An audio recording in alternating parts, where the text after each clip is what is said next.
नमस्कार, मी अमित भिडे. माझी शाळा माझा जिव्हाळा या पॉडकास्टमध्ये पुन्हा एकदा आपल्या सगळ्यांचं स्वागत. आज आपण अशा एका अलौकिक व्यक्तिमत्वाला भेटणार आहोत जो आपल्या शाळेचा माजी विद्यार्थी पण आहे, पण त्याचबरोबर राष्ट्रीय आंतरराष्ट्रीय स्तरावरचा एक अत्यंत निष्णात डॉक्टर, स्पाइन स्पेशलिस्ट म्हणून त्यांची ओळख आहे. डॉक्टर निखिल जोशी यांचं मी सर्वप्रथम स्वागत करतो या पॉडकास्टमध्ये. निखिल, थँक्यू. आपण जेव्हा शाळेत नेहमी यायचो त्यावेळेला शाळेत प्रत्येक तासाला किंवा आपल्या ग्राउंडमध्ये काही ॲक्टिव्हिटीज असायच्या, हॉलमध्ये आपल्या सगळ्यांना एकत्र न्यायचे ना, त्यावेळेला आपले शिक्षक, अगदी आपले आवडते शिक्षक नेहमी आपल्याला सांगायचे, ताठ बसा, पाठीचा मणका ताठ ठेवा. त्याच्या मागे त्यांची एक कळकळ असायची. ताठ बसण्याचे अनेक फायदे आहेत.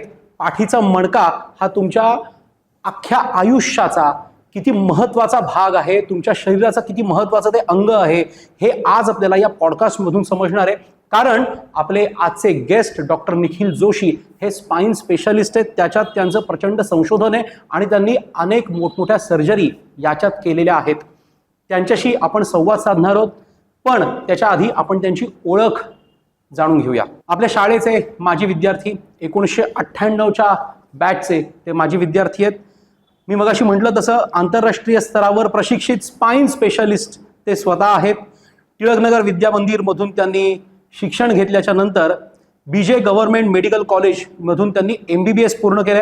पुढे ऑर्थोपेडिक्समध्ये विशेष प्रावीण्य मिळवत स्पाइन सर्जरी या अत्यंत जटिल क्षेत्रात त्यांनी आपली ओळख निर्माण केली आहे. PD Hinduja national hospital, Singapore general hospital तसंच UK आणि USA मधील प्रतिष्ठित संस्थांमध्ये त्यांनी फेलोशिप करून जागतिक अनुभव घेतलाय.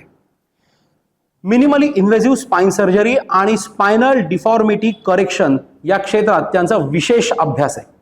अनेक आंतरराष्ट्रीय संशोधन पेपर्स, जागतिक परिषदांमधली सादरीकरणं आणि प्रतिष्ठित पुरस्कारांनी त्यांचा प्रवास असा समृद्ध आहे. आज आपण त्यांच्या आयुष्यातला हा प्रवास, संघर्ष, शालेय जीवनातल्या आठवणी आणि एक यशस्वी डॉक्टर होण्यासाठी लागणारी मानसिकता या सगळ्या विषयांवर आपण चर्चा करणार आहोत. निखिल, पुन्हा एकदा हार्दिक स्वागत. थँक्यू. पॉडकास्टमध्ये सुरुवात करण्याआधी, या चर्चेला सुरुवात करण्याआधी, या शाळेत आज पुन्हा एकदा तू पाऊल टाकलंस, कसं वाटलं रे या शाळेत आल्यावर? खरं तर हा वर्ग सुद्धा तोच वर्ग आहे जिथे आम्ही 8वीत बसायचो. त्यामुळे हा एक नाजूक किंवा हळवा कोपरा म्हणून तसा आहे की इथे आल्यानंतर आपलं अचानकपणे आपण तरुण झाल्यासारखं वाटतं, आपण लहान झाल्यासारखं वाटतं. पुन्हा एकदा त्या बेंचवर बसलोय, त्यामुळे खूप छान वाटतंय. म्हणजे असं वाटतं की आपण पुन्हा एकदा शाळेत, म्हणजे आपल्याला जर टाइम मॅनेजमेंट करून पाठी जाता आलं तर पुन्हा शाळेत जायला पाहिजे, पुन्हा त्या वर्गांमध्ये बसता आलं पाहिजे, पुन्हा आपल्या त्या वेळच्या मित्रांशी तसंच दिलखुलासपणे बोलता आलं पाहिजे. आता होतं काय की कामाच्या व्यापामध्ये बऱ्याच वेळेला आपल्याला बोलता येत नाही तेवढं. बरोबर. आपण टचमध्ये असतो, सगळ्यांच्या नाही नसलो तरी बऱ्याच लोकांच्या आपण व्यवस्थित टचमध्ये असतो. पण जे शाळेमध्ये होतं, जी मस्ती शाळेत असताना केलेली ती आता नाही करतायत. त्यामुळे जर तसं करता आलं तर किती मजा येईल हा विचार राहून राहून माझ्या मनात येतोय.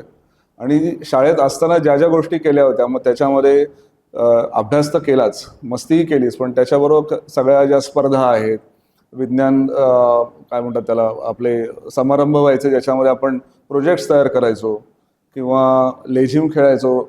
मॅथ्यू मॅडम मला, आम्ही टीममध्ये होतो, आम्ही शाळेबरोबरच इतर ठिकाणी पण गेलो होतो लेझिमच्या प्रोग्रामसाठी. तर हे सगळं जर मला पुन्हा करता आलं तर मला खूप मस्त वाटेल, भारी वाटेल असंच वाटतंय. खरंय खरंय खरंय. या शाळेत आत येताना काय वाटतं माहितीये का, आता जरी अंगावर पण ब्लेझर, फुल पॅन्ट वगैरे घालून बसलेलो असलो तरी पांढरा शर्ट आणि आपली खाकी पॅन्ट, हाफ पॅन्ट, हा अतिशय जिव्हाळ्याचा विषय होता. निखिल, या वर्गात तू म्हणलास तुझा 8वीचा हा वर्ग होता, कुठे बसायचा एक्झॅक्टली आठवते? जागा आठवते? Exactly middle row, third bench. अजूनही आठवतंय मला.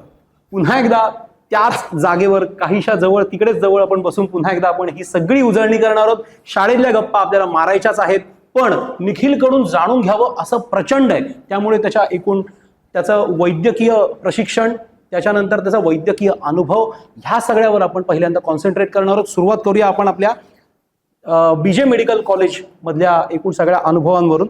तर MBBS करताना काय चॅलेंजेस होती? मुळात शाळेत असताना ठरवलं होतं का की आपण MBBS करायचं आहे? शाळेमधून निघताना येस, म्हणजे 10वी पर्यंत थोडीफार एक दिशा ठरलेली होती की आपल्याला पुढे काय करायचंय. म्हणजे विज्ञान विषयात, सायन्समध्ये पुढे जायचं आहे हे नक्की होतं. आणि त्याही पेक्षा मध्ये माझा ओढा जास्त हा बायोलॉजीकडे जास्त होता. म्हणजे गणित अवघड होतं अशातला भाग नाही, गणितामध्ये पण ओके होतो, पण माझा मूळ ओढा हा बायोलॉजी आणि त्या इतर विषयांकडे होता, जीवशास्त्र आपण म्हणतो त्याचं. त्याही मध्ये माझी आजी ज्या वेळेला मी शाळेत होतो त्या दरम्यान बऱ्यापैकी आजारी होती, टर्मिनल इलनेस होता. मग तो कदाचित एक फॅक्टर असेल ज्याच्यामुळे मला असं वाटलं की बाबा या क्षेत्रात मी पुढे काम करायला पाहिजे, जेणेकरून ज्या वेळेला मला काही कळत नव्हतं त्यापेक्षा मी जास्त चांगली मदत करू शकेन पेशंट्सना पण, घरच्या लोकांसाठी पण, आणि तो एक कदाचित ड्रायव्हिंग फॅक्टर असावा. बरोबर. त्यामुळे मी डॉक्टर व्हायचं ठरवलं होतं शेवटी. एक अतिशय अजून सांगायची एक गोष्ट राहिली म्हणजे निखिल 10वीला मेरिट बोर्डामध्ये आला होता. आज बोर्डात येणं ह्याची काय मजा असते ना, ती आत्ताच्या विद्यार्थ्यांना समजणार नाही. कारण बोर्डात येणं, मेरिट लिस्ट जाहीर करणं, पहिल्या 30ची ही सगळी बंद झालेली आहे. पण मी ज्या बॅचला होतो किंवा निखिल ज्या बॅचला होता तेव्हा बोर्डात येणं हे खूप प्रतिष्ठेचं आणि अतिशय हुशार मुलं बोर्डात यायची, जी खरोखर मन लावून अभ्यास करतात, जे खरोखर ब्रिलियंट आहेत आणि ज्यांनी प्रचंड मेहनत घेतलेली आहे ते बोर्डात यायचे पहिल्या 30ांमध्ये. त्याच्यात निखिल बोर्डामध्ये 12वा आला होता. तेव्हा ठरवलं होतं की MBBS ला जायचं आणि पुढे ऑर्थो करायचं. तर त्यानंतर MBBS मध्ये तुम्हाला ऑर्थोपेडिक्सकडे, नंतर MBBS झाल्याच्या नंतर ऑर्थोपेडिक्सकडे ओढा कसा वाढला?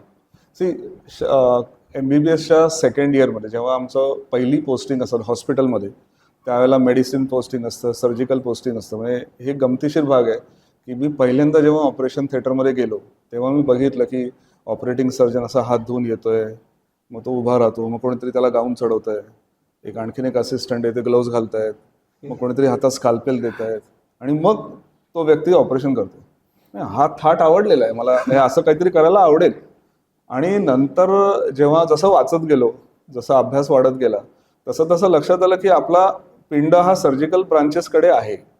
मग ते हळूहळू डेव्हलप केल्यानंतर मग जसं जसं खोलात झालं तसं, फॉर एक्झाम्पल MBBSच्या ट्रेनिंगमध्ये ऑर्थोपेडिक्सचं असं स्पेशल ट्रेनिंग नसतं. पोस्टिंग खूप छोटं असतं आपलं, त्याच्यामध्ये फारशी आयडिया येत नाही. पण जसं जसं आपण एंट्रन्स एक्झाम आणि पोस्ट ग्रॅज्युएशन एंट्रन्स आणि मग पुढे काय आपण करायचंय हे जेव्हा ठरवतो त्यावेळेला ऑर्थोपेडिक्स ब्रांच पुढे आली. मे बी त्यावेळेला हेही कारण असेल की ती टर्मिनल ब्रांच आहे, पुढे जास्त शिकावं लागणार नाही. पण ते मारुतीच्या शेपटासारखं आहे, म्हणजे एकदा पडलं की कळतं की नाही, हे नाही, अजून पुढे करायला पाहिजे. सो असं करता करता माझी ऍडमिशन MBBS झाली 2000, माझी प्रॅक्टिस सुरू झाली 2017. बापरे.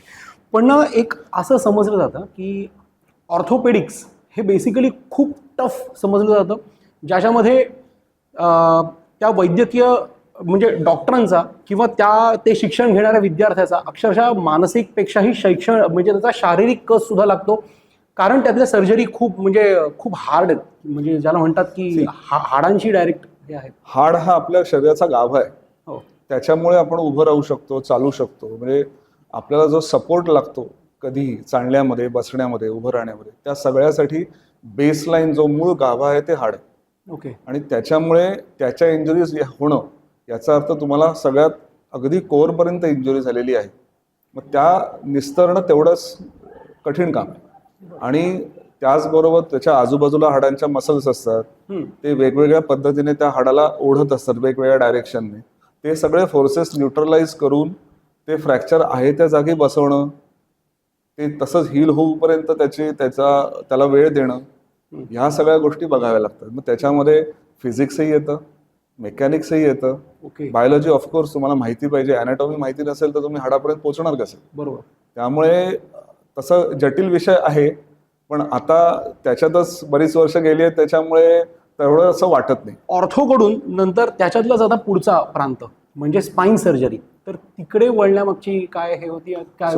मी जेव्हा पोस्ट ग्रॅज्युएशन करत होतो त्यावेळेला माझे स्पाइन मधले जे गुरु आहेत ते आमच्या हॉस्पिटलला यायचे. त्यांनी त्या ठिकाणी काही कॉम्प्लेक्स स्पाइन सर्जरीज केल्या होत्या. त्याच्यामध्ये स्कोलिओसिस होता, म्हणजे ज्या वेळेला पाठीचा कणा वाकडा असतो. एक फक्त विचारतो, गुरु कोण त्यांचं नाव? डॉक्टर अभय नेने ते आणि डॉक्टर समीर दळवी. समीर दळवी सरांशी माझा परिचय हिंदुजामध्ये गेल्यानंतर झाला.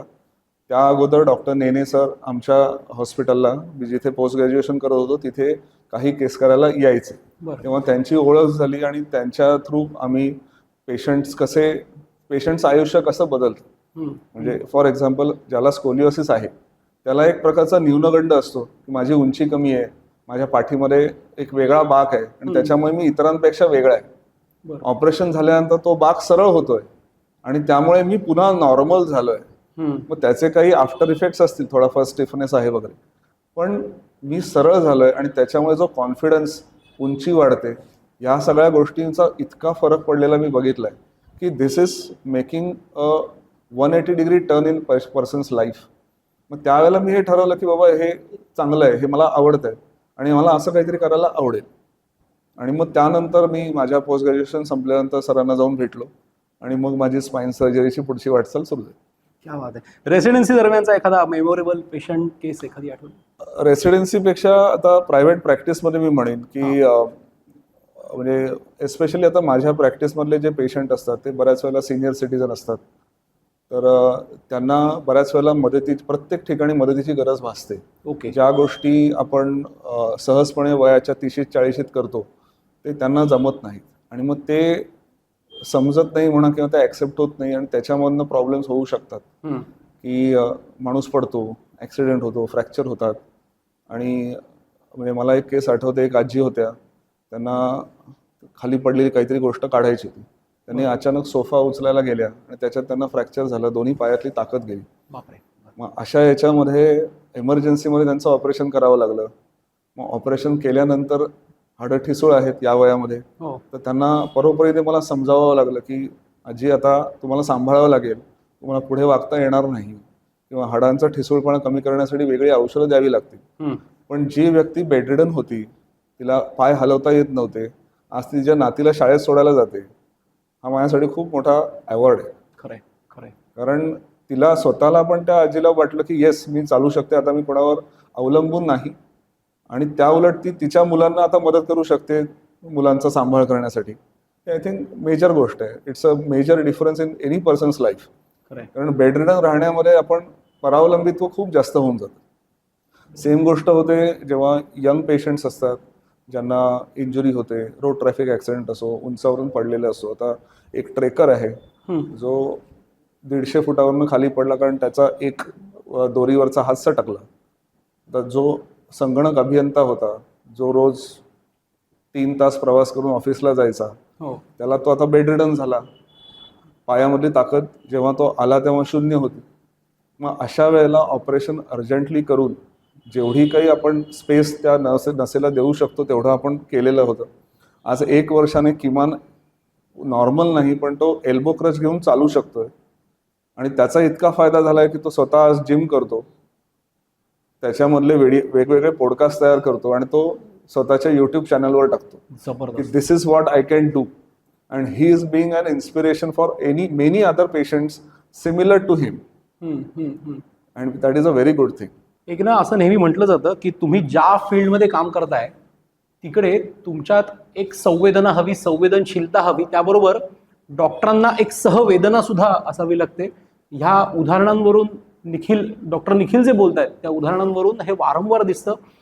डॉक्टर त्याच्या पेशंटशी किती काय त्याला म्हणतात, म्हणजे असं म्हणतात ना त्या मुन्नाभाईमध्ये एक डॉक्टर आहे की we don't love our patients, पण ती सहवेदना असणं सुद्धा तितकंच गरजेचं आहे, हे दिसतंय. अगदी खरं आहे. कारण कसं आहे की तुम्ही त्यांच्या लेवलला जाऊन सगळ्या विचार करू शकत नाही. बरोबर. पण तुम्हाला त्यांना काय अडचणी येऊ शकतात याचा थोडंफार भान असणं गरजेचं आहे. म्हणजे फॉर एक्झाम्पल एखादा मजूर आहे ज्याला फ्रॅक्चर झालं आणि त्याला मी सांगितलं की आता ऑपरेशन केलंय, पण तुम्ही त्याला हे नाही सांगू शकत की तुला कमोड वापरावं लागेल, बरोबर, किंवा तुला वजन उचलता येणार नाही. त्याच्यावर त्याची रोजीरोटी आहे. हो हो. मग त्याला असं सांगावं लागतं की बाबा तू 6 महिने तुला काम करता येणार नाही, तेवढी कळ सोसावी लागेल, पण नंतर कदाचित तू काम करू शकशील. हे कदाचित हा जो शब्द आहे ना, याच्याने बऱ्याच गोष्टी घडतात. म्हणजे ते मला 6 महिन्यांत करता येणार आहे यासाठी तो 6 महिन्यामध्ये त्याच्या रिकव्हरीसाठी त्याच्याकडनं 100% देईल. किंवा जेव्हा मी क्लिनिकल असेसमेंट करतो, सुरुवातीला डिटेल हिस्ट्री घ्यावी लागते, तर त्यावेळेला एखाद्या गृहिणीला मी जर हातामध्ये त्यांच्या मुंग्या येत आहेत तर मी त्यांना तुम्हाला कीबोर्डवर टाईप करता येतं का हे मी विचारू शकत नाही. त्यांना मला हे विचारायला लागतं की तांदूळ निवडायचे असतील तर तुम्हाला खडे वेचता येतात का, हा महत्वाचा प्रश्न आहे. त्यांना ते रिलेट करता येतं की हे मला जमत नाहीये. किंवा एखाद्या सिनियर सिटीजनला तुम्हाला शर्टाची बटणं घालता येतात का किंवा बुटाची लेस बांधता येते का, हे तेवढं महत्वाचं आहे. किंवा किती चालता येतं. आता बरेचसे सिनियर सिटीजन सकाळी चालायला फिरायला जातात. जर मला अर्धा तास चालता येत होतं आणि आता ते हळूहळू कमी व्हायला लागलंय, हा प्रश्न मला किंवा हे उत्तर मला डायरेक्ट त्यांच्याकडनं येणार नाहीये, हे मला विचारावं लागतं. सो पेशंट प्रोफाईलनुसार आम्हाला काही प्रश्न जे मला अपेक्षित उत्तर आहेत ती मॉडिफाय करावी लागतात. एखाद्या संगणक अभियंत्याला मी विचारू शकतो की तुला टाईप करताना त्रास होतो का, मग तो सांगतो येस सर, माझा डावा हात मला तेवढा वापरता येत नाहीये, की जे कदाचित त्यांनी पण नोटीस केलं नसेल. कारण आपण उजव्या हाताने काम करतो, डाव्या हाताने फारसं काम होत नाही. सो असे डिफरन्सेस करावे लागतात जेणेकरून आपल्याला योग्य ती माहिती हिस्ट्रीमध्ये काढता येईल. आणि हे मला माझ्या स्पाईन ट्रेनिंगमध्ये शिकावं, काय कळावं, कसं करावं, आणि मुख्य म्हणजे काय करू नये, कुठे हात घालायचा नाही, कुठे सर्जरी करू नये, हे सुद्धा तेवढंच महत्वाचं आहे. जेवढं करावी सर्जरी करतोच आपण, पण कुठे करायची नाही हे पण माहिती असणं तेवढंच गरजेचं. बापरे, खूप कठीण विषय आहे हा सगळा. पीडी हिंदुजा नॅशनल हॉस्पिटल मधील सगळा एक्सपिरियन्स कसा होता? अत्यंत प्रोफेशनल हॉस्पिटल आहे. आणि दुसरी गोष्ट म्हणजे तिथे जेव्हा आपण रेसिडेन्सी कंप्लीट करून जातो ना, त्यावेळेला आपण रॉ असतो. मला ऑर्थोपेडिक्स येत आहे ही एक थोडंसं मला आता येत आहे, मी पास झालोय ही भावना असते. त्याच्यानंतर आपण पेशंटशी कसं बोलायला पाहिजे, पेशंटचा म्हणजे आपण आपली एक ढब असते बोलताना, ती अशी मेंटेन ठेवली पाहिजे. आपण पेशंटचे मित्र नाही होत, पण आपण पेशंटशी पूर्णपणे अनोळखी राहून पण बोलू शकत नाही. तर ते एक मधलं अंतर जे असतं ते एक ठराविक अंतर ठेवून पार करणं ही महत्वाचं असतं. म्हणजे पेशंटला वाटलं पाहिजे की तुम्ही माझ्यासाठी काहीतरी विचार करता आहात, की माझ्या प्रॉब्लेम सॉल्व्ह करण्यासाठी जेन्युअनली प्रयत्न करत आहात. तर हे सगळं ट्रेनिंग मला हिंदुजात मिळालं. ऑफकोर्स सर्जिकल स्किल ट्रेनिंग तर होतच, कारण दोन्ही माझे मेंटर होते, डॉक्टर दळवी, डॉक्टर नेने. हे दोन्ही अत्यंत निष्णात सर्जन आहेत. आणि त्यांनी मला बऱ्याच गोष्टी शिकवल्या ज्याचा मला आत्ताही रोजच्या प्रॅक्टिसमध्ये खूप फायदा होतो. हे हिंदुजातलं झालं. त्याच्यानंतर डॉक्टर तुम्ही गेलात USA, टेक्सास, सिंगापूर, नंतर UK. या 3 ठिकाणच्या ट्रेनिंग मधला काय फरक तुम्हाला जाणवला? म्हणजे भारतातलं ट्रेनिंग आणि परदेशातलं. सगळ्यात महत्वाचा आणि कॉमन दुवा हा आहे की कितीही पेरिफेरीचं हॉस्पिटल असो, म्हणजे कितीही ग्रासरूट लेवलचं हॉस्पिटल असो, तिथे सगळ्या सोयी होत्या. म्हणजे ज्या मला हिंदुजा हॉस्पिटलमध्ये सोयी मिळाल्या त्या सगळ्या सोयी एखाद्या छोट्या गावातल्या हॉस्पिटलमध्ये सुद्धा होत्या. जिथे टेक्नॉलॉजीमध्ये कमतरता नव्हती किंवा कुठेही काटछाट नव्हती. पेशंटला हे नक्की माहिती असायचं की आपल्याला ऑपरेशनने काय मिळणार आहे आणि काय नाही.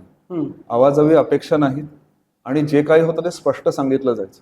एखादी कॉम्प्लेक्स सर्जरी असेल तर ह्याने हे मिळणार नाही, खोटी आश्वासनं दिली जात नव्हती. एस्पेशली UK मध्ये मला हे जाणवलं, कारण तिथे नॅशनल हेल्थ सर्व्हिस आहे NHS. त्याच्यामध्ये पेशंटना स्वतःहून पैसे भरावे लागत नाही. आपल्याकडे प्रायव्हेट सिस्टीम आहे ज्याच्यामध्ये मेनली इन्शुरन्स किंवा पेशंटला स्वतः खर्च करावा लागतो. पण त्याच्यामुळे वेटिंग लिस्ट तिथे फार असते. ट्रायेज म्हणजे तुमचा प्रॉब्लेम किती महत्वाचा आहे आणि किती लवकर ऍड्रेस करणं गरजेचं आहे याच्यानुसार तुमचा नंबर कधी लागेल हे ठरतं.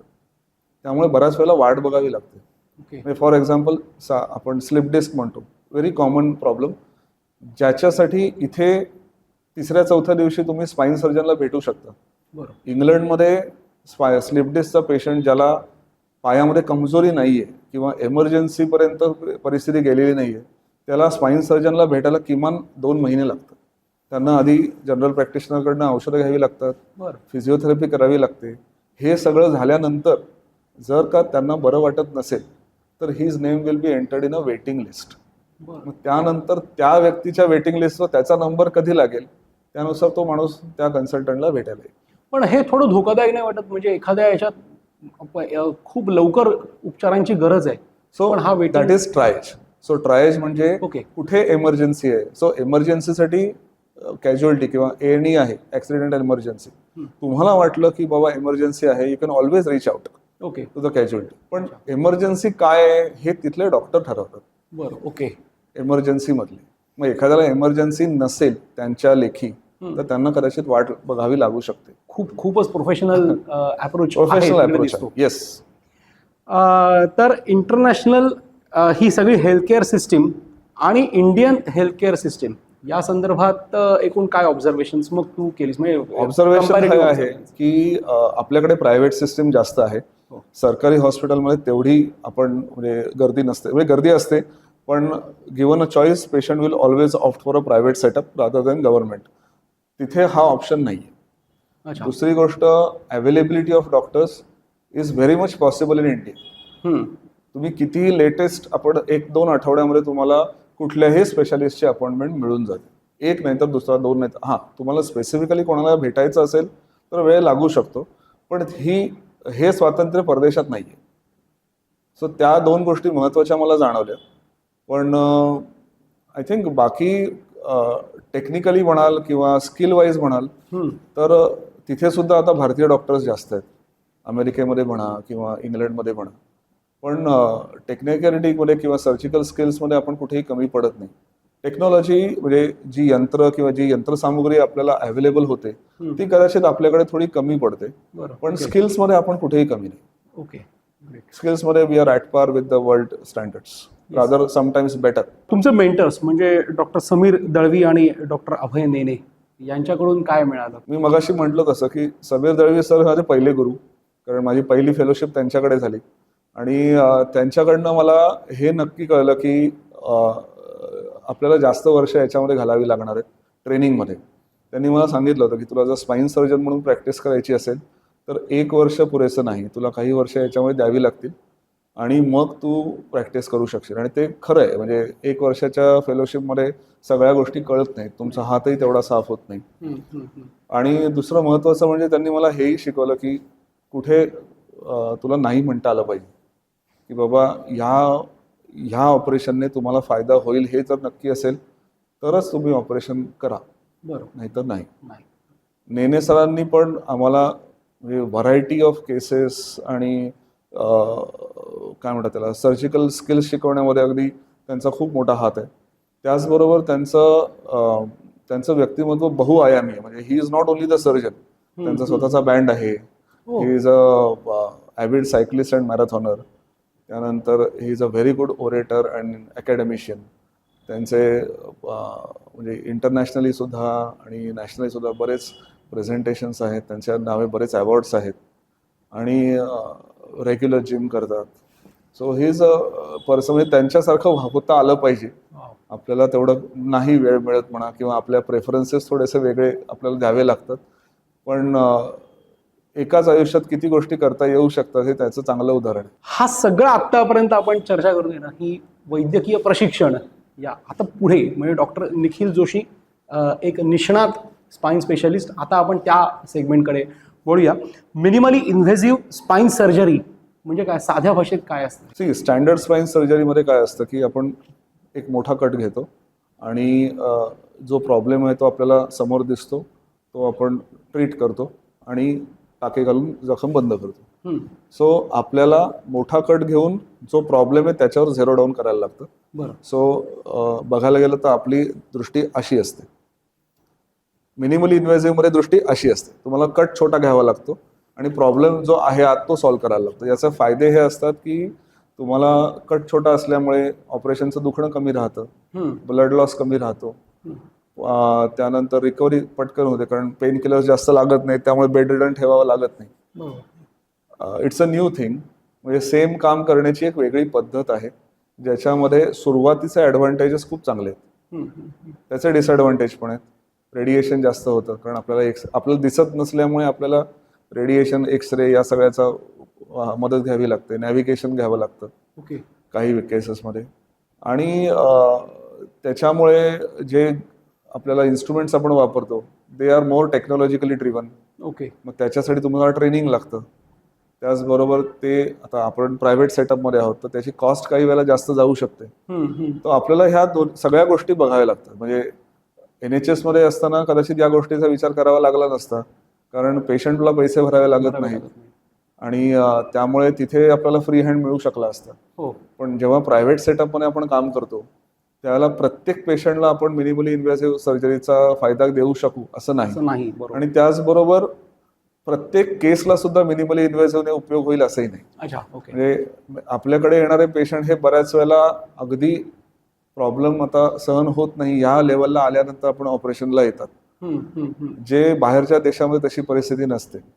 मला प्रॉब्लेम आहे, लवकरात लवकर तो सोडवून घ्यावा आणि आपण पुढे जावं, ही काही वेळेला मानसिकता असते जी आपल्याकडे तशी नाही आहे. अजूनही आपल्याकडे बाबा विदाऊट ऑपरेशन काही करता आलं तर बघूया अशी काही वेळेला मानसिकता असते. पण त्याच्यामुळे मग प्रॉब्लेम अगदी जेव्हा जास्त होतो, गंभीर होतो, मग त्यावेळेला मिनिमली इन्व्हेसिव्ह ते करता येईलच असं नाही.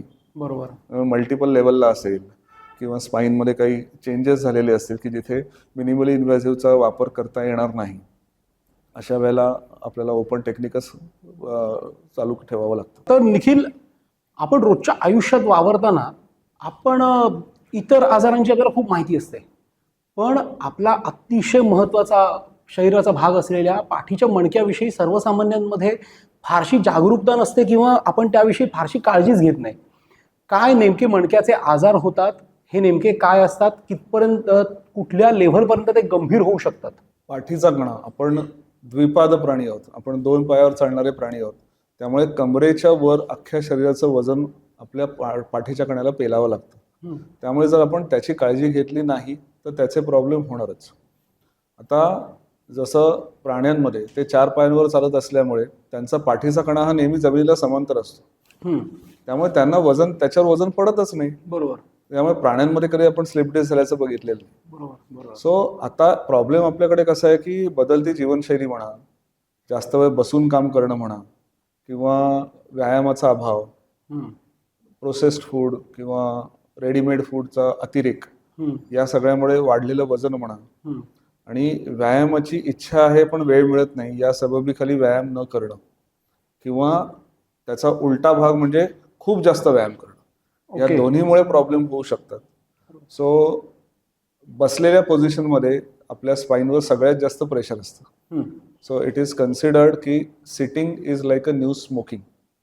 इतकं ते वाईट आहे. म्हणजे आपल्या स्पाईनमध्ये ज्या डिस्क असतात, 2 मणक्याच्या मध्ये जी डिस्क असते, चकती असते, त्याला आपण जन्माला आल्यापासून पुढे कधीही रक्तप्रवाह नसतो.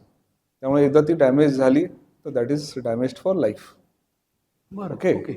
आता जेव्हा तुम्ही जास्त वजन घेऊन बसता किंवा तुमचं स्वतःचं वजन खूप जास्त वाढत चाललंय, तुमची पोश्चर खराब आहे, वेडवाकडं बसणं. आता बऱ्याच वेळेला आपण वर्क फ्रॉम होम करतात लोक, त्याच्यामध्ये सोफ्यावर बसून, टिपावर पाय ठेवून किंवा बेडवर बसून पाय पसरून किंवा कुठल्याही ॲबनॉर्मल पोझिशनमध्ये बसून काम करणं, किंवा मॅच बघताना मी सोफ्यावर आडवा पडून मॅच बघतोय. So poor posture is very very important reason for spine related problems. मग त्याच्याबरोबर तुम्ही अचानक काहीतरी खूप जास्त वजन उचललं, म्हणजे जिममध्ये मी 150 किलो डेडलिफ्ट केली, याच्यामध्ये फक्त कॉलर ताट करण्यापेक्षा वेगळं काही नाही. तुम्ही आयुष्यात 150 किलो वजन उचलणार आहात का, या गोष्टीचा विचार केला पाहिजे. दुसरी गोष्ट, बऱ्याच वेळेला शेतामध्ये काम करणारी लोक आहेत किंवा जे मजूर आहेत, त्यांना त्यांच्या कपॅसिटीपेक्षा जास्त वजन उचलावं लागू शकतं, त्याच्यामुळे प्रॉब्लेम होतात. तर ह्या सगळ्यांकडे लक्ष देणं गरजेचं आहे. तुमचं बसताना, उभं राहताना, चालताना, झोपताना पोश्चर व्यवस्थित असणं गरजेचं आहे. त्याच्याने तुमचे बरेचसे प्रॉब्लेम सॉल्व्ह होऊ शकतील. आणि त्याचबरोबर फ्रिक्वेंट चेंज ऑफ पोश्चर, म्हणजे मी 4 तास बसून कॉम्प्युटरवर माझं काम करतोय, नॉट गुड. तुम्ही दर अर्ध्या पाऊण तासाने उठून पोश्चर थोडीफार चेंज केली पाहिजे, जेणेकरून जे मसल्स तुमचे पोझिशन ठरवण्यासाठी काम करतायत त्यांना मोकळा श्वास घ्यायला मिळेल. आणि त्यामुळे तुमच्या पाठीवरचा ताण कमी होईल. तुम्ही रेग्युलर चाललं पाहिजे. आजकाल आपण घरातनं निघतो, रिक्षात बसतो, किंवा घरातनं निघतो, गाडीत बसतो, मग कामावर जातो, तिथे पुन्हा बसतो, घरी आल्यानंतर पुन्हा टीव्ही समोर बसतो, जेवायला बसतो. सो बसणं खूप होतं, त्यामुळे रेग्युलर व्यायाम नाही. मग व्यायाम करायचा तर डायरेक्ट जिममध्ये, मधला काही नाही. आपण घरामध्ये सूर्यनमस्कार घालत नाही, आपण बैठका काढत नाही. बैठका आता प्रत्येकाला जमतीलच असं नाही, पण कुठेतरी सुरुवात केली पाहिजे. रोज अर्धा ते पाऊण तास चालणं झालं पाहिजे. थोडाफार एक अर्धा तास ते 40 मिनिटं व्यायाम हा झाला पाहिजे, जेणेकरून तुमचे स्नायू बळकट राहतील. तुमच्या स्पाईनच्या त्या सपोर्ट सिस्टीम्स आहेत, तर त्या तुम्ही जितकं स्ट्रॉंग ठेवाल तितकं तुमच्यासाठी चांगलं आहे. Swimming is a very good exercise. जिथे आपल्याकडे अपॉर्च्युनिटी आहे, जिथे बाजूला स्विमिंग पूल आहे जवळ, तर त्याचा लाभ घेतला पाहिजे. फक्त स्विमिंगमधून बाहेर आल्यानंतर खाण्यावर कंट्रोल ठेवला पाहिजे, नाहीतर वजन भयंकर वाढू शकतं. आणि ऑफकोर्स डाएट चांगलं पाहिजे. तुम्ही व्हेज नॉनव्हेज काही खात असाल तर त्याच्यामध्ये सुद्धा योग्य आणि त्याचं काय म्हणतात लिमिट हे स्वतःच ठरवायला पाहिजे आपण. त्या गोष्टी महत्त्वाच्या आहेत. काय आजार होतात, गंभीर स्वरूपाचे काय आजार होतात? गंभीर स्वरूपाचे आजार म्हणजे काही वेळेला आता slip disc is very common because of all this. त्याच्यामुळे जर का ते स्लिप डिस्क म्हणजे पाठीचा म्हणजे एक दोन मणक्याच्या मधली जी गादी असते ती सरकते आणि ती नसेवर दाबायला लागते बरं. आणि त्यामुळे पायामध्ये कळा येणं, पायामध्ये मुंग्या येणं, पायामधली ताकद कमी होणं आणि अगदी सिव्हिअर कंडिशन्समध्ये काही वेळेला लघवी आणि शौचाचा कंट्रोल जाणं, दॅट बिकम्स अन एमर्जन्सी. आणि तेवढ्या एमर्जन्सीमध्ये नाही पण तरी सुद्धा बॅक पेन आणि त्याच्या अनुषंगानं मेडिकेशन्स, फिजिओथेरपी, रेस्ट आणि त्यामुळे तुमच्या कामावरच्या सुट्ट्या याच्यामुळे भरपूर खर्च होत असतो. आपल्याला ते जाणवत नाही ओव्हरऑल पिक्चर, पण बॅक पेन रिलेटेड प्रॉब्लेम्समुळे एखाद्या व्यक्तीच्या आयुष्यामध्ये भरपूर कामाचे तास कमी होणं, खर्च जास्त होणं आणि जो आनंदी वेळ आहे तो कमी होत जातो. ह्या गोष्टींवर बराच परिणाम होतो आणि ते जाणवत नाही, त्यामुळे ते लक्षात येत नाही. सो जर का आपण या सगळ्या हेल्दी लाईफस्टाईलचा अवलंब केला तर भविष्यात हे प्रॉब्लेम होणार नाहीत. दुसरा प्रॉब्लेम असतो स्पाइन इन्फेक्शन्सचा, पण त्याच्यामध्ये भारतासारख्या देशांमध्ये ट्युबरक्युलोसिस म्हणजे आपण क्षयरोग म्हणतो त्याला, ते खूप कॉमन आहे. पण ते सुद्धा त्या व्यक्तीच्या इम्युनिटी प्रतिकारशक्तीवर अवलंबून असतं. तर ती प्रतिकारशक्ती चांगली ठेवण्यासाठी तुम्हाला लक्षात असेल तर कोविडमध्ये सगळ्यांना व्हिटॅमिन डीच्या कॅप्सूल्स का दिल्या जायच्या? कारण प्रतिकारशक्ती वाढावी म्हणून. ओके. पण ती जर प्रतिकारशक्ती चांगली नसेल मग ती कशी वाढेल? तर तुमचा सकस आहार पाहिजे, वेळच्या वेळी पुरेशी झोप पाहिजे, रेग्युलर व्यायाम पाहिजे. या सगळ्या गोष्टी आपल्याला लक्षात ठेवायला लागतील तर हे प्रॉब्लेम होणार नाही. आणि एखादा प्रॉब्लेम असेल तर तो वेळच्या वेळी सॉल्व्ह केला गेला पाहिजे. त्याच्यावर बसून राहण्यामध्ये काही पॉईंट नाही. बऱ्याच वेळेला पेशंटना माहिती असतं की आपल्याला ऑपरेशन लागणार आहे, त्या आपल्या आधी 4, 5, 6, 7 डॉक्टरांना दाखवून आलेले असतात पण त्यांना ऑपरेशन करायचं नसतं. मग त्याच्या अनुषंगाने तुम्हाला मिळेल ती पेन किलर खाऊन आपण आपलं पोट, लिव्हर, किडनी या सगळ्यांवर दुष्परिणाम घडवत आहोत याचं भान राहत नाही. आणि मग काही वेळेला परिस्थिती अशी होते की तिथून मागे येता येत नाही. काही पेशंट असेही आहेत की पेनकिलरच्या अतिरेकामुळे किडनीज खराब झाल्यात आणि आता आठवड्यातनं 3दा त्यांना डायलिसिस करायला लागतं. ते कितीला पडेल? म्हणजे एक प्रॉब्लेम निस्तरता चुकीचं काहीतरी घेऊन दुसरा निर्माण करणं. आगीतून फुफाट्यात जाणं म्हणतो ते तसला हा प्रकार आहे. मूळ प्रॉब्लेम राहिला बाजूला, आता किडनीचा प्रॉब्लेम झाल्यामुळे जीवाशी धोका झाला. स्पाइन या संदर्भात काही कॅन्सर पण होतं? हो. सो सगळ्यात कॉमन कॅन्सर जो स्पाईनमध्ये असतो तो पसरलेला कॅन्सर, म्हणजे दुसरीकडे कुठेतरी कॅन्सर आहे आणि तो स्पाईनमध्ये पसरलाय असं होऊ शकतं. स्पाईनचे प्रायमरी कॅन्सर सुद्धा असतात पण त्याचे सिम्पटम्स बऱ्याच वेळेला वेग असतात. म्हणजे खूप जास्त बॅक पेन होत आहे, ते रुटीन ट्रीटमेंटनी बरं होत नाही आहे, किंवा मी सगळं करतोय पण तरी माझी पाठदुखी जात नाही आहे, माझं वजन कमी होत चाललं आहे, माझं जेवण कमी होत चाललं आहे आणि त्याला इतर काही कारण नाही. म्हणजे मी मुद्दामून वजन कमी करण्यासाठी डाएट कमी केलं असं नाही आहे, पण तरी अनएक्सप्लेन्ड वेट लॉस होतोय, ताप येतोय ज्याचं मला अदरवाईज काही कारण नाही आहे. ह्या सगळ्या गोष्टी जर असतील आणि एका ठराविक काळानंतर तुम्हाला योग्य त्या डॉक्टरना भेटलं पाहिजे. काही वेळेला काही स्पेसिफिक सिच्युएशन म्हणजे अपर बॅक पेन, आपल्याला छातीच्या पाठचा जो पाठीचा कणा आहे तिथे जर दुखणं महिना, 1.5 महिना, 2 महिने झाले तरी बरं होत नसेल तर तुम्हाला तज्ज्ञांची भेट घेऊन योग्य त्या तपासण्या, जसं MRI आहे किंवा इतर काही, त्या टेस्ट करायला लागतात. त्याच्यामध्ये काही आपल्याला संशयास्पद आढळलं मग त्याची बायोप्सी करावी लागते, त्याच्यामधून निदान होतं. कॅन्सरबाबत असं आहे की त्याचं निदान जेवढं लवकर होईल तेवढं त्याची आपल्याला ट्रीटमेंट चांगल्या पद्धतीने करता येते. ओके. जर का ते त्याच्यामध्ये आणखीन तो पसरला तर मग त्याच्यानंतर आपल्याकडे ऑप्शन्स फार लिमिटेड होऊन जातात. कारण स्पाईनमध्ये नुसतं हाडं नसतात, त्याच्या आतमध्ये मेन सगळ्यात महत्त्वाची आपली नस असते. त्यामुळे एका लिमिटच्या पलीकडे तुम्ही नसेला कॉम्प्रोमाइज करून ट्रीटमेंट नाही करू शकत. त्यामुळे जर का स्पाईनमध्ये पसरलेला असेल, मल्टिपल लेवलला असेल तर मग आपल्याकडे ऑप्शन्स कॅन्सर ट्रीटमेंटचे फार कमी राहतात. शाळेत आपल्याला एक शिकवलेलं होतं की त्या पाठीच्या कण्याच्या आत एक चेता रज्जू असतो. येस. स्पायनल कॉर्ड ज्याला म्हटलं जातं. तर ती ब्रँच पण ह्याच्यातच अंतर्भाव होतो का त्याचा, की ती अजून वेगळी आहे? सो स्पाईन सर्जरीचे खरं 2 पार्ट आहेत. म्हणजे मी by degree I am a orthopaedic surgeon and I am a specialist in spine surgery. There are some people they are neuro surgeons, म्हणजे ब्रेनचे स्पेशालिस्ट आहेत पण ते मज्जारज्जूवर पण हे ऑपरेशन्स करतात. पण त्यांचं काम मेनली मज्जारज्जूच्या आतले प्रॉब्लेम, ओके, म्हणजे आपल्या मज्जारज्जूच्या आतमध्ये सुद्धा काही वेळेला ट्युमर्स असतात किंवा इन्फेक्शन्स असतात किंवा इतर काही प्रॉब्लेम्स असतात की ज्याच्यासाठी आपल्याला न्यूरोसर्जन्सची मदत घ्यावी लागते. बरं, माझं काम हे म्हणायला झालं तर ह्युमन कार्पेंटर सारखं आहे. अच्छा, सो आमच्या प्रॅक्टिसमध्ये नसेलवरचं बाहेरून काही प्रेशर असेल तर ते काढणं हे मेन काम आमचं आहे. किंवा स्पाईन तुमचा अनस्टेबल असेल तर त्याला स्क्रू रॉड लावून त्याला स्टेबल बनवणं हे माझं काम. सो जर तुम्ही माझं आर्मामेंटोरियम बघितलं तर त्याच्यामध्ये चिझल असते, त्याच्यामध्ये हॅमर असतो, त्याच्यामध्ये स्क्रू ड्रायव्हर असतो. सो हे सगळे आमचे रुटीन इन्स्ट्रुमेंट आहेत. कठीण आहे हे सगळं. स्कोलिओसिस रिसर्च सोसायटी स्कॉलरशिपचा अनुभव कसा? तो स्कोलिओसिस रिसर्च सोसायटी ही एक अमेरिका बेस्ड ऑर्गनायझेशन आहे ज्यांचं मेन काम स्कोलिओसिस म्हणजे पाठीचा जो बाक आहे त्याच्याबद्दलचं संशोधन, त्याच्याबद्दलच्या ट्रीटमेंट गाईडलाईन्स तयार करणं आणि त्याचा जगभर योग्य त्या ट्रीटमेंट व्हाव्यात याच्यासाठी त्याचा प्रसार करणं हे त्याचं काम. आणि as a part of their education दरवर्षी डेव्हलपमेंटल कंट्रीजमधून 4 कॅन्डिडेट्सची निवड होते. सो 2015 साली त्यासाठी मी अप्लाय केलं होतं आणि माझी निवड झाली होती.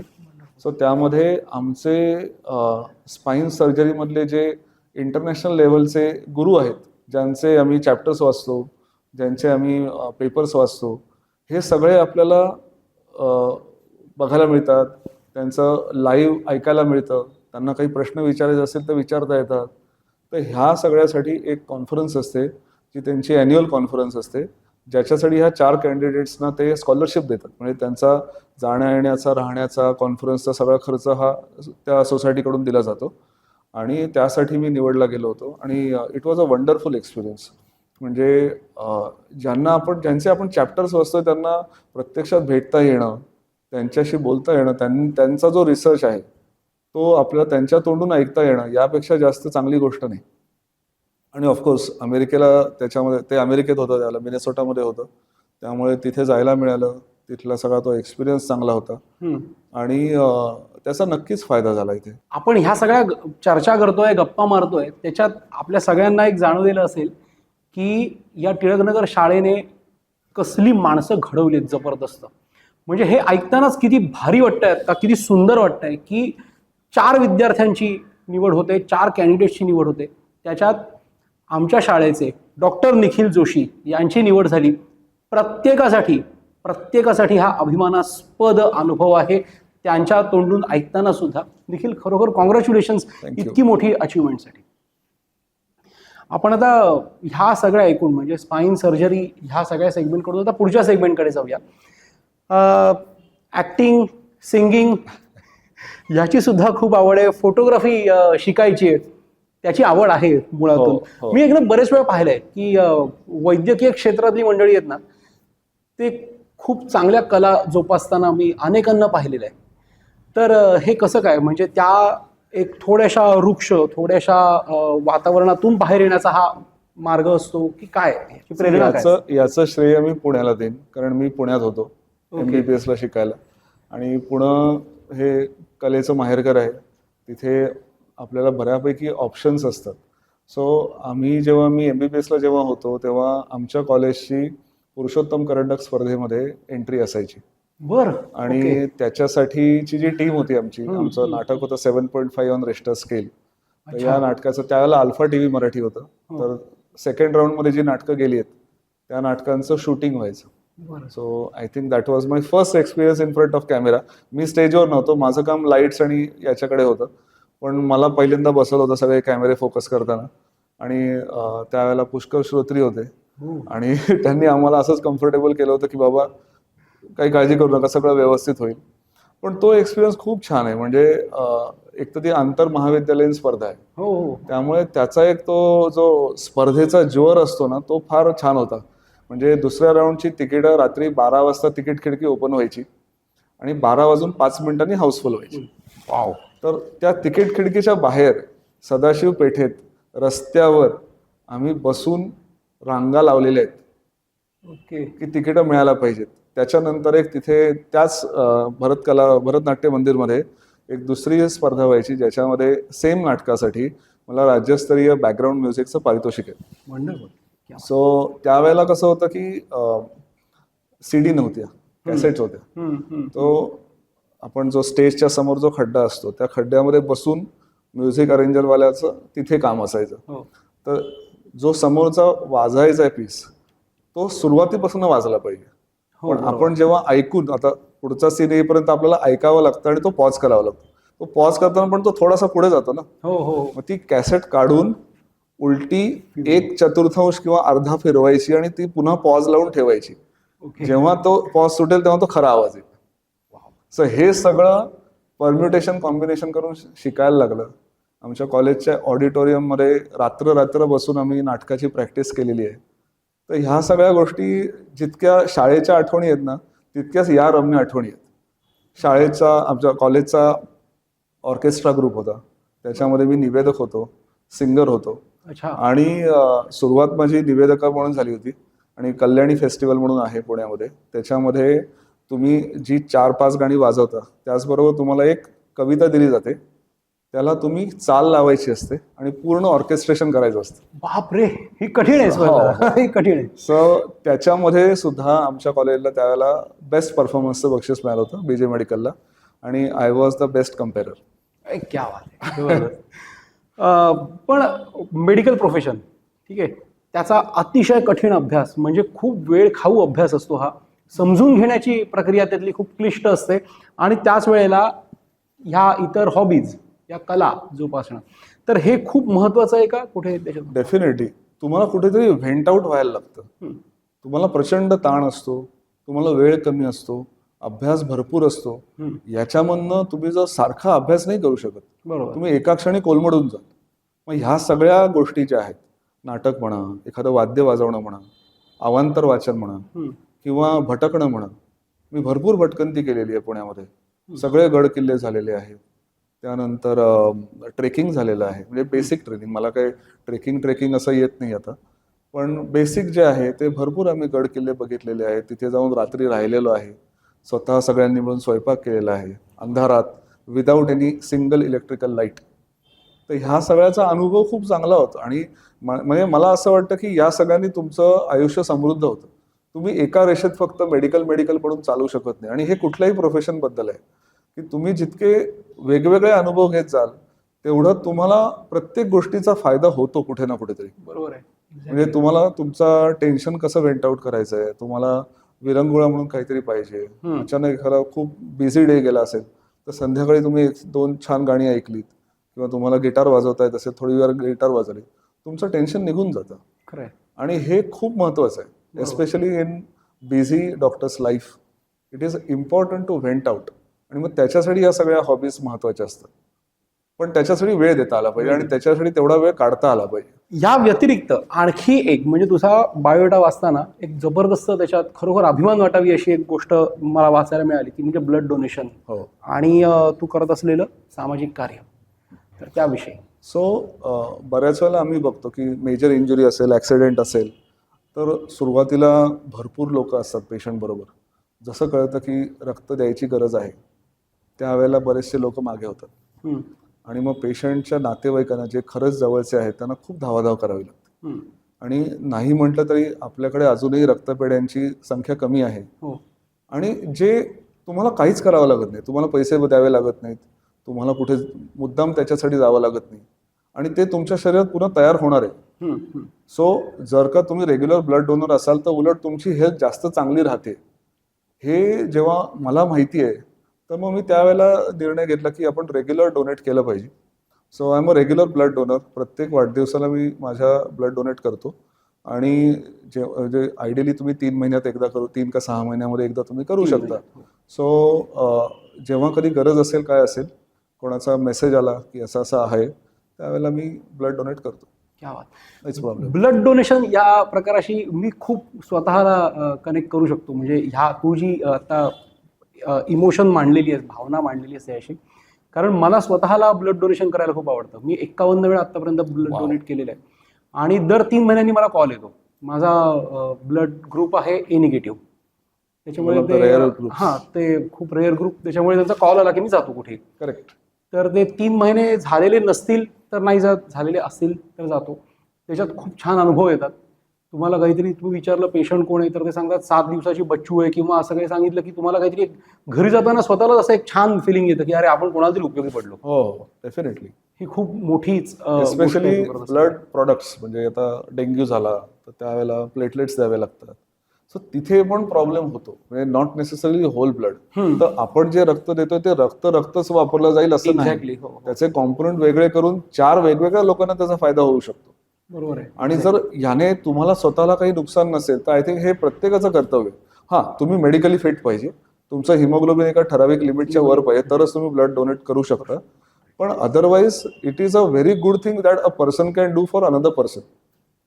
आणि त्याचबरोबर ऑर्गन डोनेशनचं सुद्धा, हो, हो. म्हणजे तो प्रसंग आपल्यावर अजून आलेला नाही, पण तरी सुद्धा that is a very good initiative. बरोबर आहे. की एखाद्या व्यक्तीच्या मृत्यूनंतर त्याचे जे ऑर्गन्स आपल्याला डोनेट करता येत आहेत त्याच्याने एकाच वेळेला, आता तुम्ही पेपरमध्ये सुद्धा बऱ्याच वेळेला आपण वाचतो की एका व्यक्तीमुळे 4 व्यक्तींचे जीव वाचतात. हो, it is very important. Why not? Yes, आणि तुम्हाला त्याच्यानंतर काही उपयोगच नाहीये. एक्झॅक्टली. तुम्ही जेव्हा जिवंत नसाल तेव्हा तुमच्या ऑर्गन्सचा तुम्हाला काहीच उपयोग नाहीये.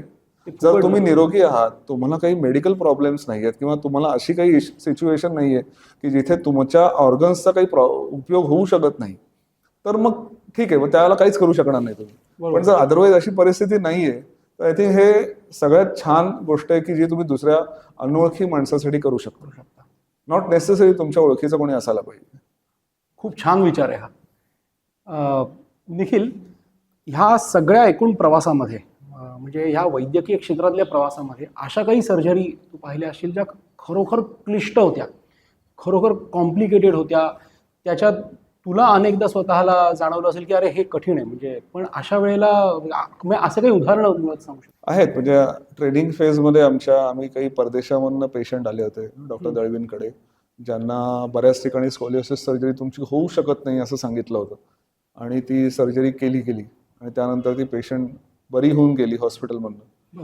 त्यावेळेला ते एक सॅटिस्फॅक्शन असतं की आपण त्या पेशंटला चांगला न्याय देऊ शकलो. किंवा जसं मी मगाशी म्हणालो की माणूस पडला, ऍक्सिडेंट झाला आणि पायातली ताकद गेली, वेळीच त्या माणसाची सर्जरी झाली आणि तो माणूस आज चालू शकतोय. ॲज आय एम सेईंग दिस, माझे एक पेशंट आज डिस्चार्ज होत आहेत की ज्यांना पायातली ताकद कमी होती, त्यांना ऑपरेशन नंतर मी चालवत घरी पाठवतोय. तर हे समाधान खूप छान आहे. पण काही गोष्टी असतात का, आता एस्पेशली रिव्हिजन सर्जरी, आधी तुमचं ऑपरेशन एकदा किंवा 2दा किंवा 3दा झालेलं आहे आणि तरी पण पुन्हा प्रॉब्लेम झालाय. अशा वेळेला गोष्टी खूप क्लिष्ट होऊन जातात, कारण आतमध्ये आपल्या ज्या टिश्यूज प्लेन्स असतात, म्हणजे प्रत्येक कुठली जागा कुठे असावी हे आपल्याला देवानं ठरवून पाठवलेलं आहे. पण जेव्हा एखाद्याचं ऑपरेशन झालेलं आहे तेव्हा ह्या गोष्टी सगळ्या बिघडलेल्या असतात. आतमध्ये सगळं एकमेकाला गोष्टी चिकटलेल्या असतात, स्कार टिश्यू असते. मग तिथे ते सोडवणं आणि आपल्याला पाहिजे ते सगळं काम करता येणं, बऱ्याच वेळेला करताही येत नाही, ते फार अवघड काम असतं. पण मग त्याची अशी कल्पना आपल्याला पेशंटला द्यावी लागते की हे क्लिष्ट आहे, सगळं जे आपल्याला हवं आहे ते करता येईलच असं नाही. पण येस, असे एक्सपिरियन्सेस येतात आणि मग ते जसे समोर येतील त्याप्रमाणे त्याला ॲड्रेस करावं लागतं. काही वेळेला म्हणजे माझे काही अनुभव असे आहेत की पेशंटनं ऑपरेशन सांगितलंय पण त्यांच्या मेडिकल फिटनेसमध्ये असे काही प्रॉब्लेम निघालेत की ज्याच्यामुळे ऑपरेशन करता आलेलं नाही. बापरे. म्हणजे उदाहरण सांगतो, एक साधारण 60च्या आसपास एक गृहिणी होत्या, त्यांना ऑपरेशनची गरज होती. मी त्यांना म्हटलं की तुम्हाला ऑपरेशन लागेल, ह्या टेस्ट आहेत ऑपरेशनच्या आधीच्या, या आपण प्री ऑफ फिटनेससाठी करून घेऊ. त्याच्यामध्ये त्यांना काहीतरी हार्टच्या कंडक्शनचा प्रॉब्लेम होता, बेसिकली सिग्नलिंग पाथवेमध्ये प्रॉब्लेम होता आणि that was like a Contra indication की याच्यामुळे तुम्हाला ऑपरेशन करता येणार नाही.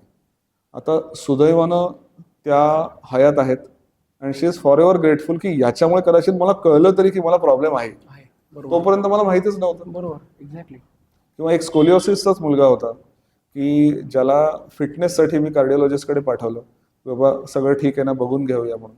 तर त्यांचा मला फोन आला की निखिल प्लीज ऑपरेशन करू नकोस, he is a very high risk candidate for surgery, his heart is not good. आणि विदिन 3 months मला त्यांच्या पालकांकडून नोटीस आली की he is no more because of the heart problem. So अशा काही गोष्टी असतात की ज्याच्यामध्ये आपले हात बांधलेले असतात. जोपर्यंत patient is not medically fit for surgery, त्यांची आणि आपली कितीही इच्छा असली त्यांना बरं करण्याची तरी सुद्धा ते करता येत नाही. पण मग त्या केस टू केस बेसिसवर बघायला लागतं आणि अनफॉर्च्युनेटली मग त्यांना सांगावं लागतं की you are free to take another opinion, पण this is what it is. खूप खूप कठीण आणि खूपच क्लिष्ट हा प्रकार होता.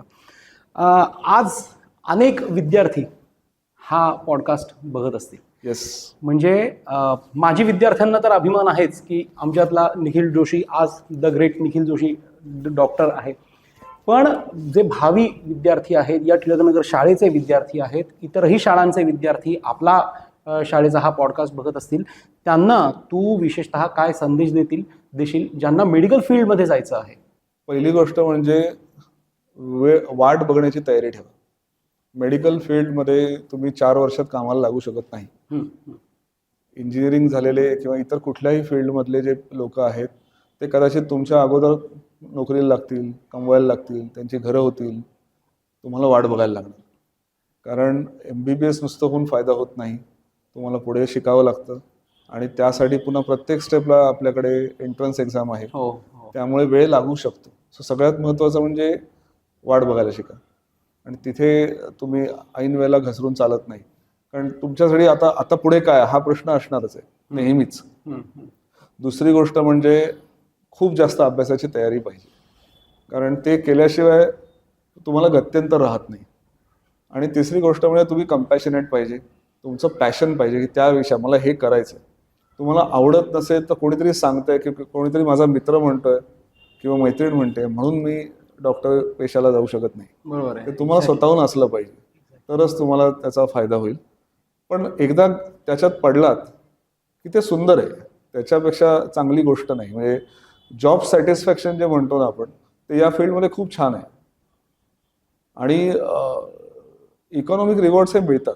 बरोबर. म्हणजे तुम्हाला कदाचित सुरुवातीला मिळणार नाही, तुम्हाला वाटेल की अरे काय चाललंय आयुष्यात, पण इव्हेंच्युअली ते सगळं येतं, बरोबर जागेवर येतं, त्याच्यात काही प्रॉब्लेम येत. त्यामुळे जर शिकायचं असेल तर शिका, जरूर शिका, पण वाट बघायची तयारी ठेवा आणि you have to be very very passionate about your branch, then only it is possible. तर निखिल, MBBS करताना किंवा त्याच्यानंतर PG करताना विशेषतः एक खूप वेगळा अनुभव असतो, अनेकांना येतो, तो म्हणजे हॉस्टेलमधलं राहणं. तर हॉस्टेल काय शिकवतं आयुष्यात? हॉस्टेल खूप शिकवतं. म्हणजे एक तर तो माझा पहिला एक्सपिरियन्स होता घराच्या बाहेर कधी राहण्याचा. सहलीला गेलो 1-2 दिवस वगैरे ठीक आहे, पण रोजसाठी राहायचं, स्वतःचं आवरायचं, ह्या सगळ्या गोष्टी माझ्यासाठी नवीन होत्या. आणि त्याच्यामुळे मला अजूनही आठवतंय ज्यावेळेला माझी ॲडमिशन झाली होती त्यावेळेला गव्हर्नमेंट हॉस्पिटल कुठे, मग जे मिळते का बघूया, आणि माझ्या जस्ट आधी जेची शेवटची सीट गेली. मला खूप वाईट वाटलं होतं की आता आपल्याला पुण्याला जायला लागणार. पण खरं म्हणायचं तर ते माझ्यासाठी चांगलं झालं असं मी म्हणेन, कारण इतके छान अनुभव आहेत मला. एक तर तुम्हाला हॉस्टेल सगळ्या बाजूने तयार करतं. म्हणजे इथे असतो तर कदाचित रेल्वेचा प्रवास आणि या सगळ्यामध्ये मी फक्त अभ्यास आणि तेवढाच राहिलो असतो. जसं मी मगाशी म्हणालो की हे नाटक किंवा ऑर्केस्ट्रा किंवा भटकंती, या सगळ्या गोष्टी मला करता नसत्या आल्या. मी कॉलेजपासून हार्डली चालत 2 मिनिटाच्या अंतरावर आमचं हॉस्टेल होतं, त्यामुळे हा वेळ मला देता आला, नंबर 1. दुसरी गोष्ट तुमचं स्वतःचं नियोजन, त्या सगळ्याच बाबतीत वेळ, तुमची झोप, तुमचा अभ्यास, तुमच्याकडे महिन्याला असलेले पैसे आणि ते कसे तुम्हाला पुरवायचे आहेत, ह्या सगळ्या गोष्टी. आणि मग तुमचे तिथे काही मित्र जे होतात ना, म्हणजे शाळेचे मित्र जसे आपण आयुष्यभर मैत्री टिकते, तसं प्रोफेशनल लाईफमध्ये फारसं होत नाही.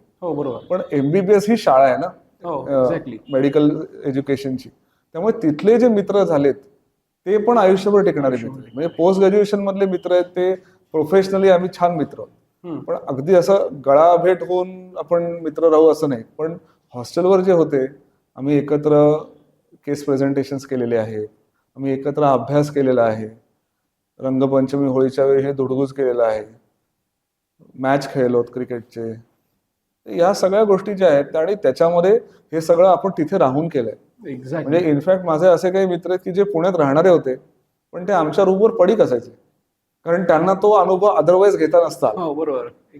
त्यामुळे आणि सगळ्या महाराष्ट्रातनं मुलं यायची, त्यामुळे प्रत्येकाचा लहेजा वेगळा, बोलण्याची ढब वेगळी. सोलापूरकरचा आहे त्याचा एक बोलण्याची पद्धत वेगळी असते, पुणेरी मराठी एकदम शास्त्रोक्त, मग तसंच कोणी विदर्भातलं असेल तर त्याची एक बोलण्याची पद्धत वेगळी. सो ह्या गोष्टींचे पण अनुभव येतात. मग त्याच्यातनं वेगवेगळ्या तऱ्हा कळतात आपल्याला. आणि अनुभवाने माणूस समृद्ध होतो. म्हणजे नाहीतर ह्या गोष्टी कळल्याच नसते. बरोबर. आणि ह्याचा आपल्याला पुढच्या आयुष्यात नक्की फायदा होतो. कशा म्हणजे मायक्रो मॅनेजमेंट कशा करायच्या असतात गोष्टी स्वतःच्या लेवलला, हे सुरुवात तिथून झाली. आणि त्यामुळे हॉस्टेल लाईफ हे प्रत्येकाला, म्हणजे मी इव्हन माझ्या मुलांनाही म्हटलो की जर तुम्हाला ऑप्शन असेल ना मुंबईत किंवा मुंबईच्या बाहेर कधी ऍडमिशन मिळायचा, तर I will prefer out of Mumbai. कारण तो एक्सपिरियन्स मिळाला पाहिजे, त्याच्याशिवाय तुम्ही तयार नाही होत. नाहीतर तुम्ही मग एवढे हे आपल्याला एक चाकोरीबद्ध आयुष्य जगायचंय, त्याच्या बाहेर तुम्ही जाऊ शकणार नाही. पण जर तुम्ही हॉस्टेलवर राहिलात, कारण तुमच्यावर कंट्रोल नसतो, तुम्हाला कंट्रोल स्वतःवर आणावा लागतो. आणि ते फार महत्वाचं असतं. म्हणजे आम्ही बघितलेत, आमच्या बरोबर पण काही गोष्टी अशा झाल्यात की ज्याच्यामुळे लोक खराब झालेत. त्यांनी त्यांच्या म्हणजे व्यसनं वगैरे पण भाग आलाच. पण त्याच्यामध्ये स्वतःवर कंट्रोल ठेवणं, बरोबर, तुम्हाला काही मोह बाजूला सारावे लागतात. मग तिथे तुमची जी सुरुवातीची शाळेमधून किंवा घरामधून जी तुमची एक मनाची घडण झालेली आहे, ती फार महत्वाची ठरते. ती जर घट्ट असेल, आपला पाया भक्कम असेल ना, तर या गोष्टी तुम्हाला हलवू शकत नाही. आणि ते मला हॉस्टेलमध्ये कळलं की किती गोष्टी त्या महत्वाच्या असतात. बरोबर. त्यामुळे hostel is like best part of life, graduation and hostel life. आता त्याच अनुषंगाने म्हणजे तू म्हटलास की आपला पाया घट्ट असेल, तर तो पाया घट्ट ह्या शाळेने केला. 100%. आपल्या डोंबिवलीतल्या आपल्या आई वडिलांनी जे संस्कार केले ते तर होतेच, ते तर उत्तमच होते, पण शाळेने सुद्धा तो पाया घट्ट केला. आपण मगाशी सुरुवात करताना, या पॉडकास्टची सुरुवात करताना आपण म्हटलो होतो की शाळेतल्या आठवणींकडे आपण येणार आहोत, पण आधी आपण प्रोफेशनल काय काय केलं ते आपण जाणून घेणार आहोत. आता आपण शाळेतल्या आठवणींकडे येऊ. या शाळेत आला, खूप छान वाटलं तुला. काय आठवणी आहेत, तेव्हाचे मित्र काही आठवत आहेत का, त्यांच्याशी अजून तू कॉन्टॅक्टमध्ये आहेस का 98च्या बॅचच्या, आणि कसं म्हणजे त्या आठवणी? सो शाळेमध्ये एकतर कसं होतं की आपली शाळा अजूनही, आणि त्यावेळेला तर होतीच, म्हणजे नुसत्या शाळेतल्या परीक्षा, शाळेतल्या स्पर्धा एवढं नव्हतं. आंतरशालेय परीक्षा पण असायच्या, स्पर्धा असायच्या. वक्तृत्व स्पर्धा असेल, पाठांतर स्पर्धा असेल, खेळ असतील, लेझिम मी मगाशी उल्लेख केला. सो ह्या हस्तलिखित मासिक काढायचो. येस, त्याच्यामध्ये येतं. त्याच्यामध्ये मला अजूनही आठवतं आमचा महेश, जो अतिशय सुंदर चित्र काढायचा, किंवा लिखाण. आता माझा एक मित्र आहे अतुल दाते, तो आता सिंगापूरमध्ये आहे. तो सध्या लिखाणावर काम करतोय. त्याचं अजूनही अक्षर तितकंच सुंदर आहे जेवढं आधी होतं. सो ह्या सगळ्या, आता माझं अक्षर जरा खराब झालं असेल एव्हा ना, पण ठीक आहे, अजूनही पेशंट्स म्हणतात मला की बाबा सर तुमचं अक्षर छान आहे, तर ते बरं वाटतं मला. आणि त्याच्यामध्ये शाळा आणि आई या दोन गोष्टी फार महत्वाच्या आहेत. बरोबर. पण सगळ्यांशी, बऱ्याच लोकांशी कॉन्टॅक्टमध्ये, आता प्रत्येकाशी तेवढा पर्सनल कॉन्टॅक्ट नाही राहिला, पण ज्यांच्याबरोबर आम्ही भरपूर मस्ती केली आहे ते सगळे कॉन्टॅक्टमध्ये.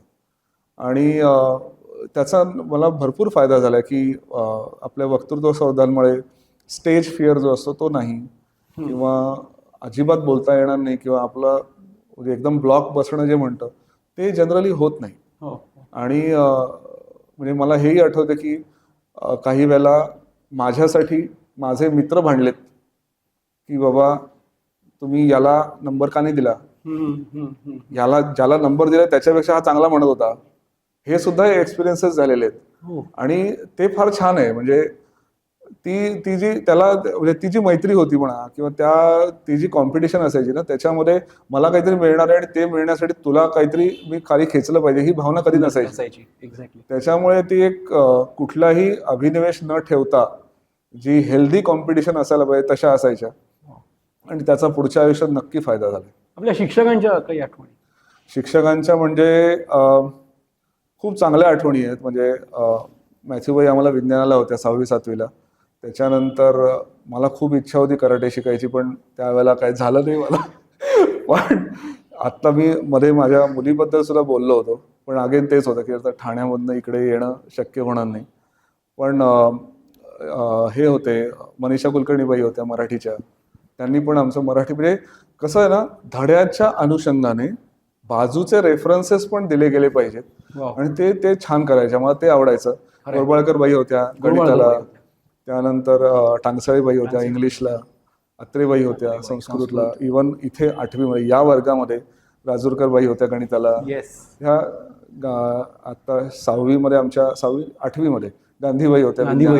त्या आता आमच्या शेजारी होतील, म्हणजे माझ्याच बिल्डिंग मध्ये तर राहायला येणार आहेत. आता आवर्तनच्या वेळेला भेटल्या होत्या मला. प्रायमरी मधले शिक्षक अजूनही आठवतात. भालेरावबाई दुसरीला होत्या, भागवतबाई होत्या, भटबाई होत्या मुख्याध्यापिका. सो छान एक्सपिरियन्सेस आहेत.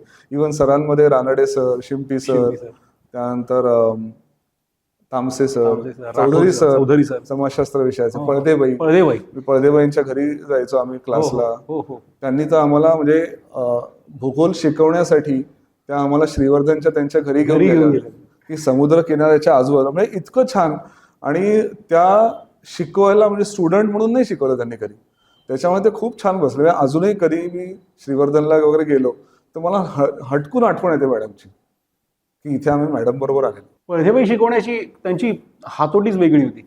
त्यांनी आम्हाला पहिलं महायुद्ध शिकवताना एक उदाहरण दिलं होतं की इकडच्या 3 पॉवर आणि इकडच्या 3 पॉवर हे एकमेकांसमोर आले, तुमची वर्गातली भांडणं आठवा. कंपास शेवटची कोणी पाडली, त्याच्यावरून तो आर्च ड्यूक फर्डिनांडचा जो हत्या झाली आणि त्याच्यानंतर तत्कालीन कारण ते शिकवताना त्यांनी इतकं उत्तम शिकवलं होतं. मध्यंतरी माझ्या मुलाला मी शिकवत होतो पहिलं महायुद्ध, तेव्हा मी बाईंनी दिलेले रेफरन्सेस त्याला सांगत होतो. इतक्या सुंदर आठवणी आहेत. डेफिनेटली इतिहासाची गोडी त्यांच्यामुळे लागली. खरंच. आपण आता रॅपिड फायर कडे जाऊया आणि हा आपल्या पॉडकास्टचा उत्तरार्ध असेल. तर मी काही 3 शब्द विचारेन त्यासंबंधी पटकन एकदम. तर पहिला शब्द आहे surgery. Passion. Failure. Opportunity to succeed. जबरदस्त. सक्सेस. टेम्पररी. क्या बात. मेंटेन ठेवायला पाहिजे. निखिल, अतिशय उत्तम वाटलं आज हा पॉडकास्ट ऐकताना. खूप बरं वाटलं, खूप वेगळी माहिती मिळाली. एकतर आरोग्याच्या दृष्टीने काय करायला हवं, भविष्यात ह्या येणाऱ्या पिढ्यांनी त्यासाठी किती जागरूक राहायला हवं हे समजलं. आणि ह्या सगळ्यातला तुमचा अभ्यास किती सखोल आहे त्याचीही खरोखर जाणीव झाली. तुम्ही इथे आलात त्याबद्दल मनापासून थँक्यू व्हेरी मच. खरोखर खरोखर आवडलं. मलाही खूप मजा आली. मला शाळेच्या प्लॅटफॉर्मवरनं असं बोलता येतं हेच खूप छान आहे माझ्यासाठी. आणि मला खरंच शाळेचे मॅथ्यूबाई आहेतच, पण इतरही जे पदाधिकारी आहेत त्यांचं मला खरंच मनापासून धन्यवाद म्हणावं असं वाटतं. कारण हा एक्सपिरियन्स खूप वेगळा आहे. म्हणजे मला अजूनही असंच वाटतं की मी शाळेच्या 8वीच्या वर्गात बसलोय. कोणीतरी चौधरी सर किंवा गांधीबाई येतील, शिकवतील फळ्यावर. आणि आणखीन एक महत्वाची शाळेची आठवण म्हणजे मी शाळेच्या प्रार्थनेच्या ग्रुपमध्ये होतो. ओके. आजही जेव्हा सिनेमा बघायला जातो तेव्हा राष्ट्रगीत संपलं की माझ्या मनात येतील हे सुभक्त हे गाणं सुरू होतं. ते नाही विसरतायत आणि ते मला आवर्जून सांगावं असं वाटतं. कारण ते शाळेची घंटा, प्रतिज्ञा. आणि आता मुलं इंग्लिश मीडियम मध्ये आहेत त्यामुळे त्यांचा तो टच नाही राहत. पण मला अजूनही भारत माझा देश आहे, सारे भारतीय माझे बांधव आहेत किंवा गाणं सुरू झाल्यानंतर येतील हे सुभक्त हे मला आठवतच. एक्झॅक्टली. ते नाही थांबवतायत मनामध्ये. इथे ह्या शाळेतलं येतील जे सुभक्त आणि त्या शाळेतला खरा जो एकची धर्म. Yes yes. वा, खूप छान. मला ते आवर्जून आठवायचं. आणि इथे आलं की मला ते जाणवतच. शाळेची घंटा, आता घंटा आय थिंक काढून ठेवली असेल पण. येस. तर खरोखर देव कोणी पाहिलाय. आपण नेहमी देवळामध्ये जातो, देवळामध्ये आपण देवाची मूर्ती बघतो. काही जण असंही म्हणतात की देवाचे अनुभव आम्हाला आले वगैरे, पण त्यापेक्षाही महत्वाचं असतं त्याच देवाने पृथ्वी तलावर डॉक्टरांच्या रूपाने त्यांचा स्वतःचा देवदूत पाठवलेला आहे असं म्हणतात. टिळकनगर विद्या मंदिर या शाळेने असंच उत्तम व्यक्तिमत्व घडवलं डॉक्टर निखिल जोशींच्या रूपामध्ये. अनेक पेशंट्सना त्यांनी बरं केलं, नवसंजीवनी दिली. हे सगळे अनुभव ऐकताना आपल्याला या पॉडकास्टमध्ये खरोखर एक त्यांच्या कारकिर्दीची आपल्याला ओळख झालेली आहे. निखिल, थँक्यू व्हेरी मच तुम्ही इथे आलात त्याबद्दल. तुम्ही निरोगी आयुष्य कसं जगावं त्याच्या टिप्स दिल्यात, आपल्या पुढच्या विद्यार्थ्यांना, भावी विद्यार्थ्यांना मार्गदर्शन केलं त्याबद्दलही थँक्यू व्हेरी मच. शाळेतर्फे ही एक छोटीशी भेट आहे तुमच्यासाठी. आणि हा तुम्हाला आठवत असेल हा आपला बिल्ला आहे. तर तुमच्या ऑफिसमध्ये, तुमच्या घरी दर्शनी भागात ठेवता येईल असा सुंदर हा मोमेंटो आहे. आणि त्याचबरोबर तुम्ही भविष्यात ज्या काही तुमच्या प्रोजेक्ट्स असतील, जे तुम्हाला नवीन पुढे काही करायचं आहे त्याबद्दल मनापासून शुभेच्छा. Thank you very much. तर आज आपण माझी शाळा माझा जिव्हाळा या पॉडकास्टमध्ये आता आपण इथे थांबतोय. पण टिळकनगर शिक्षण प्रसारक मंडळाच्या या युट्यूब चॅनलला सबस्क्राईब करायला अजिबात विसरू नका. हा पॉडकास्ट लाईक करा, शेअर करा, विविध ग्रुप्सवर पाठवा आणि सर्वांनाच दाखवा. तुम्ही आवर्जून पूर्ण पॉडकास्ट पहा. Thank you very much.